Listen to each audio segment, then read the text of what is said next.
মুর্শিদাবাদে বাবরি মসজিদের ভিত্তিপ্রস্তর স্থাপন করলেন সাসপেন্ডেড তৃণমূল বিধায়ক। আগুন নিয়ে খেলছেন মমতা তো বিজেপির। দীর্ঘ জল্পনা বিতর্কের পর অবশেষে শনিবার মুর্শিদাবাদের রেজিনগরে বাবরি মসজিদের ভিত্তিপ্রস্তর স্থাপন করলেন তৃণমূল থেকে সদ্য বহিষ্কৃত বিধায়ক হুমায়ুন কবির। 1992 সালের 6 ডিসেম্বর অযোধ্যার বাবরি মসজিদ ধ্বংসের দিনে এই পদক্ষেপকে কেন্দ্র করে রাজ্য রাজনীতিতে চরম উত্তেজনা সৃষ্টি হয়েছে। হুমায়ুন কবিরের এই ঘোষণাকে দল বরদাস্ত করবে না বলেই জানিয়েছিল তৃণমূল নেতৃত্বের পর দল থেকে সাসপেন্ড করা হয় তাকে। যদিও দলীয় সিদ্ধান্তের তোয়াক্কা না করে পূর্ব ঘোষণা অনুযায়ী তিনি মসজিদটির ভিত্তিপ্রস্তর স্থাপন করেছে। হুমায়ুন কবির দাবি করেছেন প্রায় 25 বিঘা জমিতে 3 কাঠা জায়গায় মসজিদ নির্মাণ করা হবে এবং এর জন্য কোনো সরকারি অর্থ নেবেন না। বিজেপি নেত্রী অগ্নিমিত্রা পালের তোপ। মুর্শিদাবাদে এই বিতর্কিত ভিত্তিপ্রস্তর স্থাপন নিয়ে তৃণমূল বিধায়ক হুমায়ুন কবির এবং মুখ্যমন্ত্রী মমতা বন্দ্যোপাধ্যায়কে একযোগে আক্রমণ করেছেন বিজেপি নেত্রী অগ্নিমিত্রা পাল। বিজেপির নেত্রী সরাসরি অভিযোগ করে বলেন, হুমায়ুন কবিরকে দিয়ে তৃণমূল কংগ্রেস মরুকরণের রাজনীতি করছে। মমতা বন্দ্যোপাধ্যায় বাংলার মাটিতে আগুন নিয়ে খেলছেন। বিজেপির অবশ্য দাবি এই ধরনের ধর্মীয় নাম ব্যবহার করে ভিত্তিপ্রস্তর স্থাপন করা আদতে রাজনৈতিক উত্তেজনা সৃষ্টির চেষ্টা।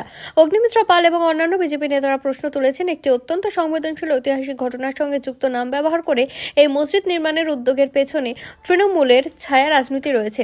তারা আইন শৃঙ্খলা পরিস্থিতির অবনতির আশঙ্কা প্রকাশ করেছেন। অন্যদিকে যে কোনো ধরনের অশান্তি এড়াতে রেজিনগর সহ গোটা মুর্শিদাবাদ জেলাকে কড়া নিরাপত্তায় মুড়ে ফেলা হয়েছে। এলাকায় কেন্দ্রীয় আধা সামরিক বাহিনী এবং অতিরিক্ত পুলিশ মোতায়েন করা হয়েছে। নতুন দল করব, বিধায়ক পদ থেকে পদত্যাগ করব। তৃণমূল থেকে সাসপেন্ড হওয়ার পরই কথা ঘোষণা করেছিলেন ভরতপুরের বিধায়ক হুমায়ুন কবির। তবে পাল্টি খেলেন তিনি। আজ অর্থাৎ রবিবার হুমায়ুন জানালেন তিনি পদত্যাগ করছেন না। প্রথমে ভেবে থাকলে এখন পদত্যাগ করবেন না বলে জানিয়েছেন তিনি। কিন্তু কেন? বিধায়কের বক্তব্য, শুধুমাত্র ভরতপুরের মানুষের কথা ভেবে তিনি পদত্যাগ করছেন না। সত্যি কি তাই, নাকি এর পেছনে অন্য কোনো কৌশল আছে? তার আজকের এই মন্তব্যে এই প্রশ্নে ঘুরপাক খাচ্ছে রাজনৈতিক মহলে। বাবরি মসজিদের ভিত্তিপ্রস্তর স্থাপনের ঘোষণার পরপরই শুরু হয়েছে দলের সঙ্গে ঝামেলা।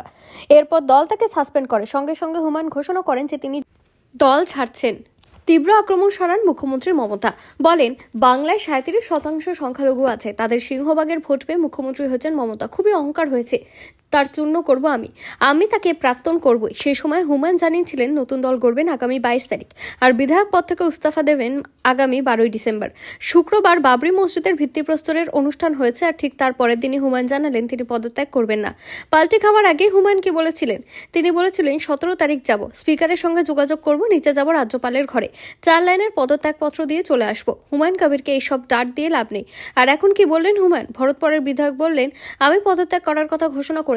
এখানে যারা ইউসুফকে ভোট দিয়ে সাংসদ করছেন তাকে খুঁজে পায় না, বহু নথিতে সই করতে হয়। তারা বলছে আমার পদত্যাগ করবেন না, আপনাকে ভোট দিয়ে নির্বাচিত করেছি, প্রতীক কি নেবেন আপনার ব্যাপার, আবার আপনাকে ভোট দিয়ে এমএলএ বানাবো। ভরতপুরের মানুষের জন্য আমি পদত্যাগ করব না।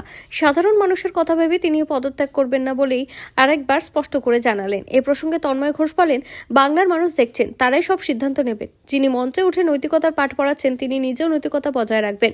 অপরদিকে বিজেপি কাউন্সিলর সচল ঘোষ বলেন, মমতাদি বারণ করেছে, এখন রিজাইন করার দরকার নেই। গতকাল এত বড় অনুষ্ঠান মমতার ফান্ডিং ছাড়া কি করে সম্ভব?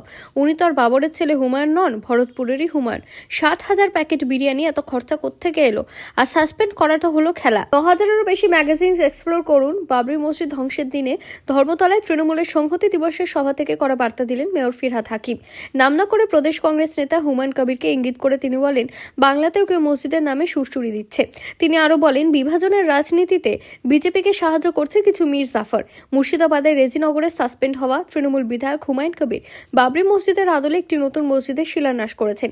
এই ঘটনা প্রসঙ্গে প্রদেশ কংগ্রেস সভাপতি অধীর রঞ্জন চৌধুরী তীব্র প্রতিক্রিয়া জানান। তিনি অভিযোগ করেন, মুখ্যমন্ত্রীর নির্দেশে রাজ্যের সামাজিক পরিবেশ বিষাক্ত হচ্ছে এবং দাঙ্গার